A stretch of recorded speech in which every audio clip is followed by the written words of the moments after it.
ang project namin, yung IP in the Age of Jejemon. Itong project na ito ay isang buwan ng gawain para sa mga estudyante at guro sa iba't ibang paaralan. No? Itong IP in the Age of Jejemon ay lecture forum tungkol sa intellectual property, academic publishing, writing and copyright. So, isa sa mga tanong ng mga estudyante sa amin yan, makukulong po ba kami dahil sa pag-photocopy po namin, no? So, makikita mo na kahit yung mga tao sa academe, kahit sila, na-alarm sila. So, ibig sabihin, alam nila na mali yung kanilang ginagawa. So, Sir Alvin, sa tingin mo, ano nga ba yung dapat na ginagawa para dyan sa book piracy niyan? Lalo na dun sa academe. Mas alam niya yan. Kasi Sige, Alvin, talk to us about siyempre, book piracy. wala namang estudyante siguro na ipapakulong natin dahil nagpa-photocopy, no? Napaka malayo nun. Pero, meron tayong, sinusunod na batas and meron na tayong samples na nangyari in the US. Meron silang tinatawag na secondary liability. If you're aiding or abetting piracy or infringement, magiging liable ka. So hindi sa tema nung sa example natin ng higher education institution, it's not the students, but it's the officials in the school telling the students to copy. You copy this number of chapter, like I'll give you an examination. You have to photocopy this chapter, and here's your Beadle, here's the book. Photocopy it, go to the bookstore or your course pack, di ba? In some universities, when you go to the copy shops, you'll even find the name of the professor, the subject, and the chapters that the student should photocopy. So, nagiging liable sila. Kasi pag tinulak mo yung isang tao to commit an infringement, it's not the student really. Kasi they have no choice anyway. But it's the university. Ang tawag nila doon sa batas is secondary liability. At meron ng mga paaralan sa ibang bansa na nakasuhan because of this. Now, ayaw naman nating mangyari ito sa Pilipinas. Gusto natin mag-comply. Sabi nga ni Beverly, dun sa aming lecture forum for IP in the Age of Jejemon, maski yung mga guro, maski yung mga estudyante, naiintindihan nila at aware sila na kailangan respetohin yung copyright law. So may awareness naman. Aware sila, kaya lang wala ngang way to properly remunerate the authors kasi wala pang field calls noon. Diba? So, tama lang na dumating ang field calls. Tama lang. Kasi it's a very big issue nowadays, lalo na, plagiarism came up. And, of course, there are universities na pushing against, let's respect IP and then let's not be the ones to commit infringement. Diba? Kasi book piracy is a form of infringement. And kanina nga, parang ngayon ko lang nare-realize din unti-unti na sa industriya ng mga manunulat, marami sa kanila nakaka-experience na napapublish sila na hindi nila alam, tapos hindi pa sila nababayaran. And usually, ang mga writers daw masaya na sila nasa launching, free lunch, or meron silang free copy. Totoo ba yung Beverly? Kasi di ba sa mga book launching, ganun. Kung nandun yung work mo, of course, as an author, you would want to share it, di ba? You want it reproduced. You want to share it to everyone. Pero sana, yun nga, may basic respect for, of course, attribution, moral right, nasasabi ni Alvin na bundle of rights, and remuneration. Kasi nararapat lang kasi it's a human right. And that's what Phil Calls is addressing. Yes, so sinasabi nga namin, kapag ikaw ay kumain ng bola-bola, so, kinain mo yung bola-bola mo. At hindi ka nagbayad, ano sasabihin sa'yo ni Manong bola-bola, di ba? Nagnakaw ka. Di ba? Kumain ka ng bola-bola ko, hindi ka nagbayad. Pag nagbayad ka, law-abiding citizen ka, hindi kita ipapapulis. So, ganun din yun. When we consume a work like a book, and we did not properly pay for the use of the work, na dapat naman natin bayaran, like a chapter or two, di ba? Yung substantial portion ng work.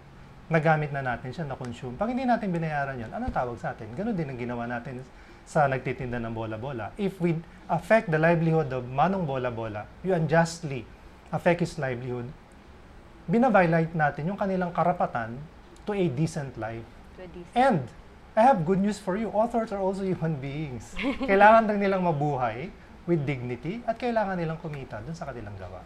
Alright. When we return, we're going to discuss yung mga activities po ng PhilCalls, how to join them, especially for writers out there who are concerned about their moral and economic rights over their creations and their works. And also, what do our guests think about plagiarism and how should we address it? Sa pagbabalik ng intellectual property.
Good evening, ladies and gentlemen. Welcome back to Intellectual Property. I'm your host, Attorney Sarah Jane Sugitan.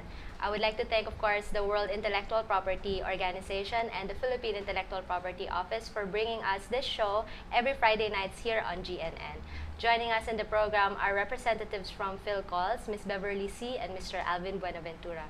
Earlier, we were talking about licensing and the rights of authors, and now we're going to go back to our question on plagiarism and book piracy. So, Alvin, can you define book piracy? I mean, what is it and to what extent ma-fall under yung mga acts ng individuals? Okay, so basically, book piracy is creating a copy of the whole book for commercial purpose, for sale. So, kung meron ka, uso ngayon sa maraming lugar sa mga paligid ng universities, yung tinatawag nilang book-alikes. Book-alike. Okay, so you buy a pricey book na ilang libong piso ang halaga, and then you give it to the copier, and then they'll create a book-alike with your name on it. That's book piracy, plain and simple. Kasi, tinatamaan mo yung economic rights nung may karapatan dun sa libro. Oo. Now, if you scan the whole book and then put it in a CD, it's also book piracy. It's Pero yes, but books in CD form, that would fall under the jurisdiction of the Optical Media Board kasi digital format na siya. But these are the forms of book piracy that we're seeing. We saw a lot of raids being done by OMB at nagsasabi sila sa amin na, uy, meron kami nakukuha mga CDs na may mga libro, na napakaraming libro na nasa loob. Oo, That's parang why, master copy. yes, that's why the Intellectual Property Office of the Philippines, the National Book Development Board, teamed up to form the Anti-Book Piracy Coalition in May 2010. Now, the other government agencies na nag-join are the Philippine National Police, the National Bureau of Investigation, and the Optical Media Board. Now, for our part, sa private side, we joined PhilCalls and the Book Development Association of the Philippines. Now, BDAP is the largest book industry association and the oldest in this country. These are the guys organizing the annual Manila International Book Fair. The They've book been doing fair, that yes. for the past 32 years. Yun. So, you work in collaboration with Yes, all these yes. other... Ang purpose ng Anti-Book Piracy Coalition is, of course, since copyright is a private right, no, karapatan niya ng rights holder or copyright owner, nagsisimula yung complaint dun sa rights holder. So, pag may nag-complain sa aming author or publisher, yung libro ko kinopya or pinirate. Then, itong grupo na to ng coalition, mag-uusap kami, hahanapin kung saan nangyari yon at gagawa ng mga test buy at eventually magkakaroon ng raid. It's the procedure, no? Yes, Sa pag initiate ng anything criminal Yep. action, kailangan mag-complain yung manunulat. Yes. Oh, pero yung mag-complain mga siya. publishers, Manunulat or Publisher. publisher. publisher, pwede And din. Publisher, oo. Pwede din. Kasi sila yung nag-shell out for the publication, Yep. di ba? So, kung halimbawa, may mga authors tayo, writers that are watching tonight, can you invite them, why should they join PhilCalls, and ano yung mga benefits of being a membership? And kung mahal ba, or if do they have to pay anything? Ito po ang good news, Attorney Sarah. It's for free. Libre po Wow. ang sumali Sa PhilCalls. bilang PhilCalls member. Iniimbitahan po namin ang manunulat at ang publisher. Ang PhilCalls po ay bukas sa dalawang uri ng members, ang manunulat at publisher. Kasi po sila po yung dalawang rights holder. Dalawang uri ng rights holders, no? So, bukas po yun. At para sa manunulat, ang qualification po ay kailangan may published work ka. Tapos, yun po. Ang publisher po, yun pong may mga, syempre, yun po may mga publication sa loob o labas ng akademya, kahit po yung commercial books, yan po. Iniimbitahan po namin kayong lahat na sumapi sa amin. Ang isa po sa mga benefit ay magkakaroon po kayo ng, katulad po ng aming nabanggit kanina, ni Sir Alvin, magkakaroon po kayo ng mas easy access doon sa, halimbawa po kung kayo po ay publisher, easy access doon po sa mga writer. Kung kayo naman po ay writer at kailangan nyo ng mag-clear para sa inyong gawa, ay maaari nyong makontak yung publisher na kailangan nyo kontakin sa pamamagitan namin. Yan. So parang, yun nga, as I said earlier, parang kumbaga sa mga artista, kayo yung agent o yung Okay. manager Yeah. ng mga karapatan ng mga writers or authors. Yung bang Phil Calls, meron, I mean, do you have a website that they can visit?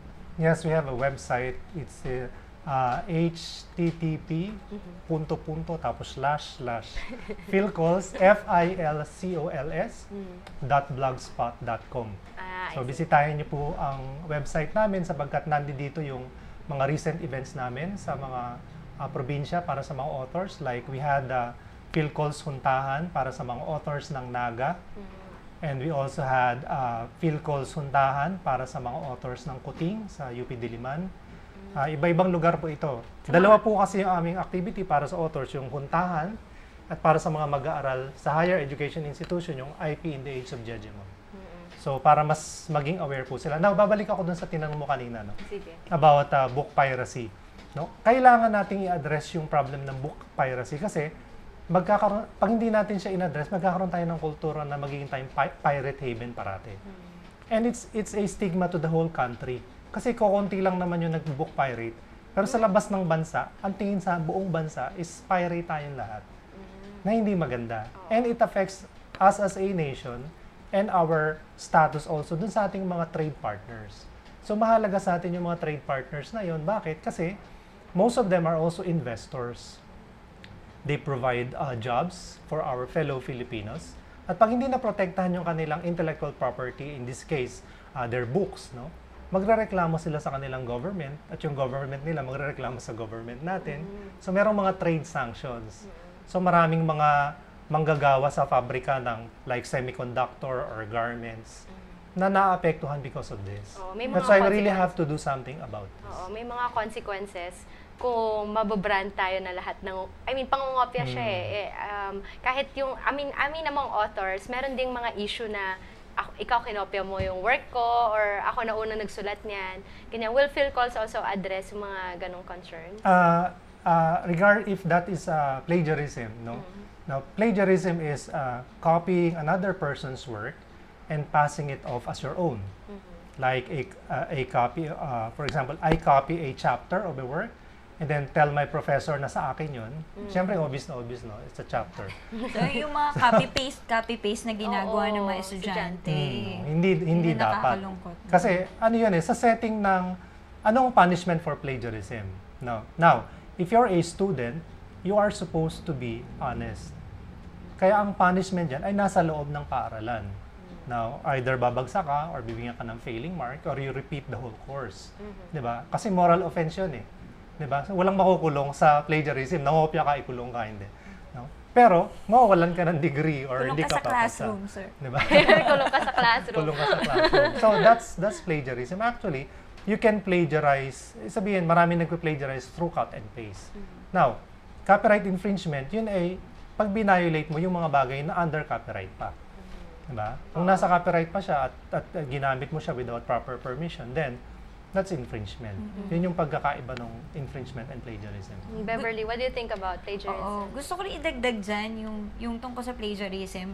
Lagi namin itong pinag-usapan ng boss ko.